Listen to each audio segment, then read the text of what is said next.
Next point that we go to in understanding non-verbal communication is a concept of space and proximity, or the proximus.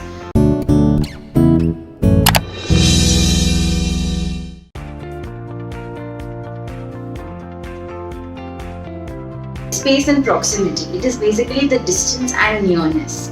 So when two people or a group of people are standing, depending on how close they are to each other, a lot of insights can be delivered or can be got to know from their body language in terms of their distance and nearness.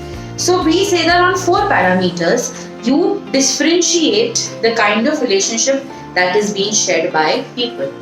The most closest is the intimate relations, where there is less than 18 inches of space between two bodies, the sender receiver or maybe two people together. So if the distance is less than 18 inches, we say that they are in an intimate relationship.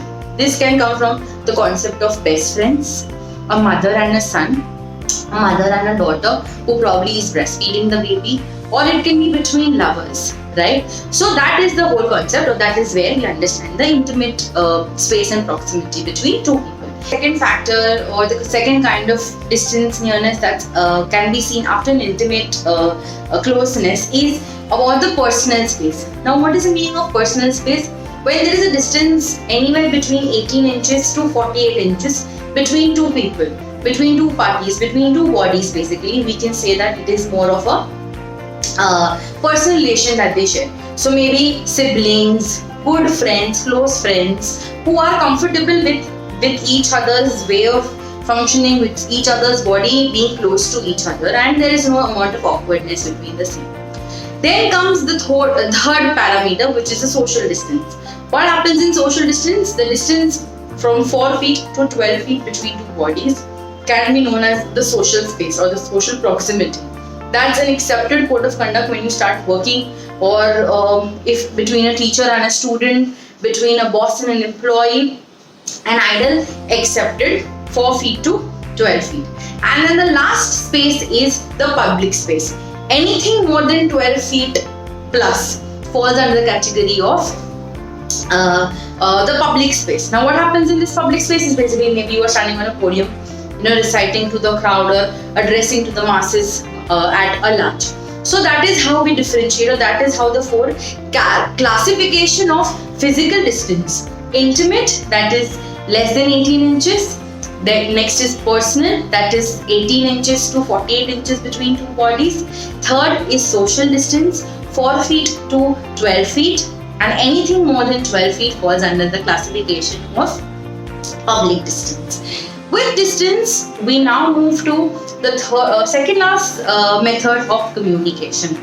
Alright, so with silence, we say that silence communicates a lot. When somebody is silent with contradictory situations to it, we come to know that the person is happy, sad, natural silence, or no. So silence also plays a very important role in non-verbal communication. You are upset, angry with somebody, and you just want to be, away from them. It is somber silence, right? You want to give them a cold feeling. I just don't want to. You are very sad, very upset. There will be a cold silence. Okay, so let's understand the concept of silence under 4 parameters, under 5 types of silences. The very first type of silence is the warm silence. When the person is very thrilled, overjoyed, excited, happy, and cannot put his expressions in any sort of words. Surprise birthday party, and you walk in and you are like, so not just that silence, also your eyes, your body language let people know that you are really happy about a certain thing, right? Then comes what is known as a somber silence. Somber silence is ideally felt or ideally seen at, not seen, but can be felt at places that are very depressing in nature. So say for example, you've gone to somebody's funeral, okay, the prayer meets, somebody's dead, or you've just gone to pay your condolences, and again you are out of words. You just say that you are sorry, and you can't understand, or maybe you really understand their grief, but there is nothing that can put into words and let them understand that it's fine, they're going to survive, or they're just going to let this phase pass by. So that kind of a silence is known as somber silence. Third type of silence is known as cold silence. When you're kind of angry with somebody, when you kind of want to give an off shoulder to somebody, you want to tell them that your actions have really hurt them, you just become silent. Your best friend has really hurt you, and what you will do, Max? Just not talk to them. They're there around and you just become zap. Okay, and there is a vibration passing by that you're angry, and then they have to do something to take in your attention. So that is your cold silence. Then comes the next silence, which is the natural silence. When you go for treks, when you go for scenic beauty, when you are probably on the highest peak, wherever you had to trek to, you are there and you are seeing the beautiful world around. You are just enjoying the silence, or maybe sitting at Marine Drive can also give you a feeling of natural silence. And you just sit there and you just look at the waves, you just look at the sea, and you're just happy in general. Okay, that's not a thrill kind of an happy, so it can't be under warm silence. It's just that you are happy being in nature. Birds chirping, the waves lashing against the shore, the cool breeze, and very happy state of mind. So that is natural silence, right? Then the last silence is demanding silence. Demanding silence is what basically happens when your parents scold you, or when your teacher scolds you, or somebody senior scolds you, and they need an explanation for what you've done.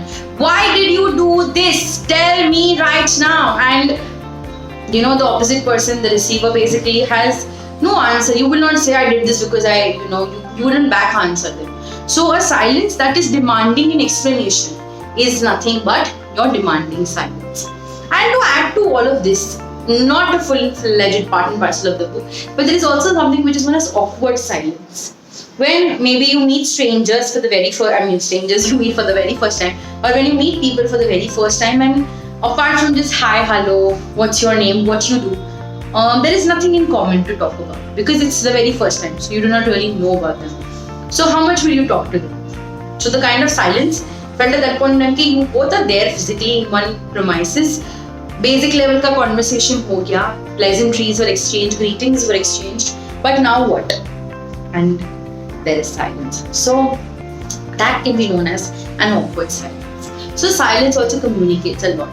And now we move to the last part of nonverbal communication, which is known as touch or haptics. Okay, so when we get the right kind of touch, when someone pats us, when someone shakes our hands, well done, and appraises us.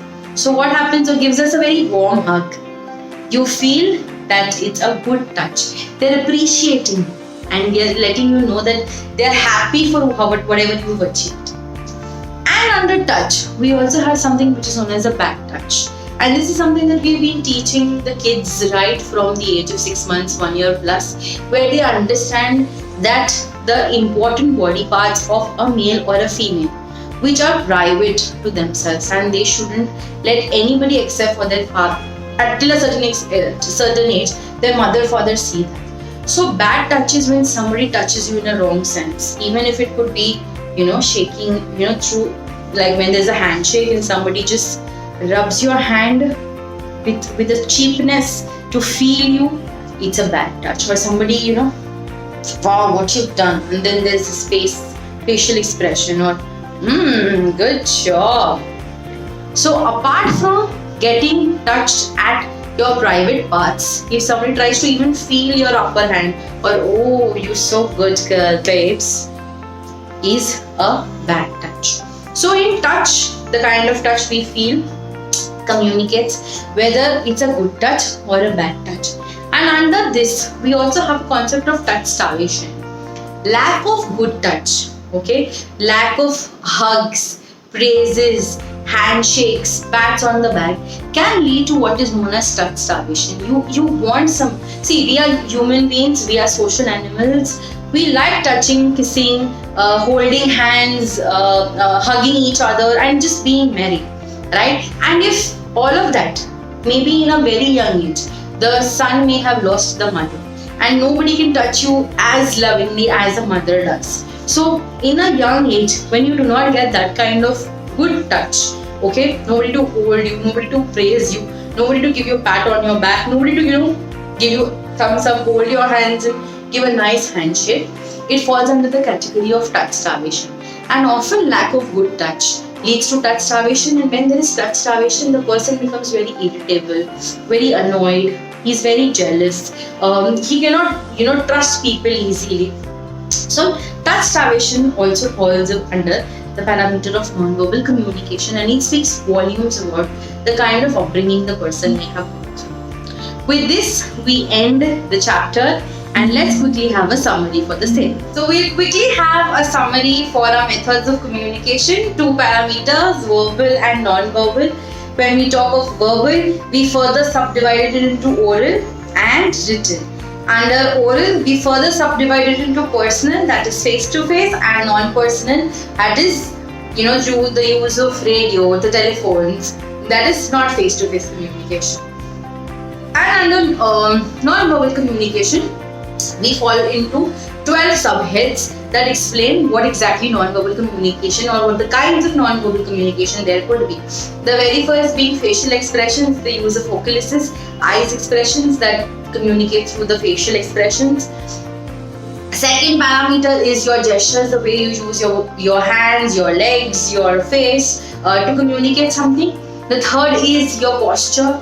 A proper posture speaks volumes. A slouchy posture speaks volumes again.